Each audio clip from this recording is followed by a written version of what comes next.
Assalamu alaikum muhtaram televizor ko'ruvchilar. Ko'rib atqaninglar Erkin Osiyo radiosi To'r televiziyasining haftalik xabarlar programmasi. Mazkur programmamizda mush bir hafta jarayonida Uyg'urlarga doir radiomizda anlatilgan bir qism muhim xabarlarni eslatib o'tamiz. Men Erkin. Men Gulchehra.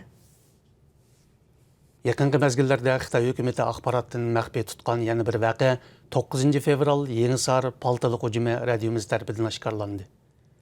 Ma'lum bo'lishicha 9 fevral kuni tushdan keyin Yenisar noyillik doktorxonada paltaliq hujum yuz bergan. Voqeada oz deganda 4 kishi o'lib, 1 kishi yaralangan.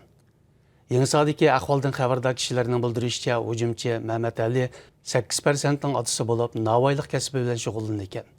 Paltaliq hujumda o'lganlar Yenisar noyillik doktorxonasining bosh sestrasi Jang Saysha, Setiliza 3-kentining muavin partiya sekretari Abduxoliq va Yenisar bozoridagi 2 nafar Xitoy do'kondor ekan.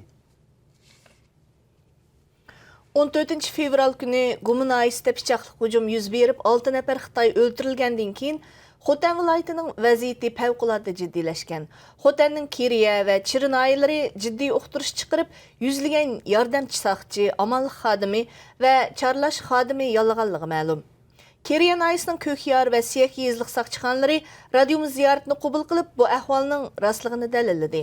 Hamda saqchi və amallik xodimlarining 48 soatlab ulab ishlayotganligidan shikoyat qildi. Dünya Uyghur Qurultayının raisi Rabia Qadiri Xonim 1 mart günü Amerika Davlat Meclisi'ni ziyorat qilib, bir qism meclisi a'zolari bilan ko'rishgan. Uchrashishda Rabia Qadiri Xonim Uyg'urlarning hozirgi vaziyati ham ular duch kelayotgan bir qism konkret masalalarni tanishtirgan. Amerika Davlat Meclisi a'zolaridan Roura Bakir Efendi bilan Kishilik huquq komitetining boshlig'i Christopher Smith qatorliqlar Rabia Qadiri Xonimning Uyg'urlar haqidagi bir qism talab va fikrlarini anglagan.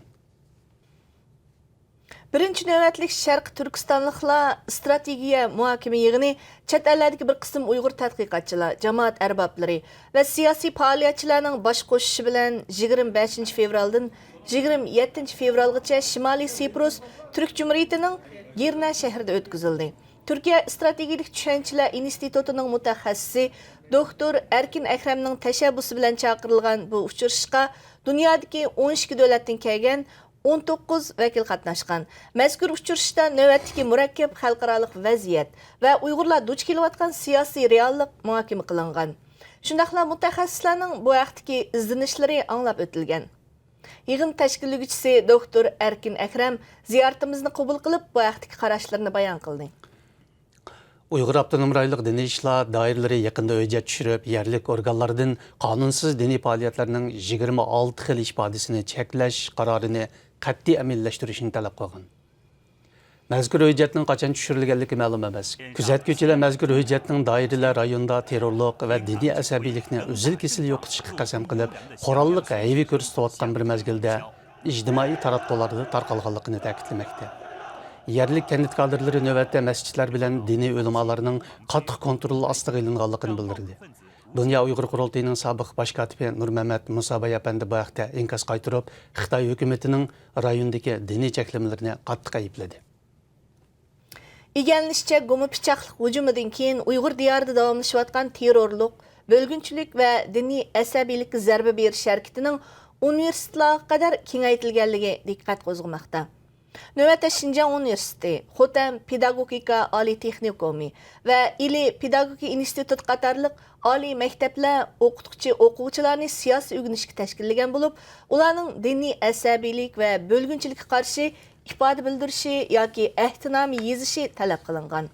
Bilim yurtlaridagi bu siyosiy to'lqin muajiratdagi Uyg'ur ziyolilarining diqqatini qo'zg'adi. Amerika Olam qatnash idorasining oliy injeneri Doktor Erkin Sidiq Efendi bu haqda inkas qaytirdi. Muhtaram televizor ko'ruvchilar, yuqorida Erkin Osiyo radiosi To'r televiziyasining haftalik xabarlar programmasini ko'rdinglar. Kelar hafta ko'rishaylik. Xayr xo'sh. Xayr xo'sh.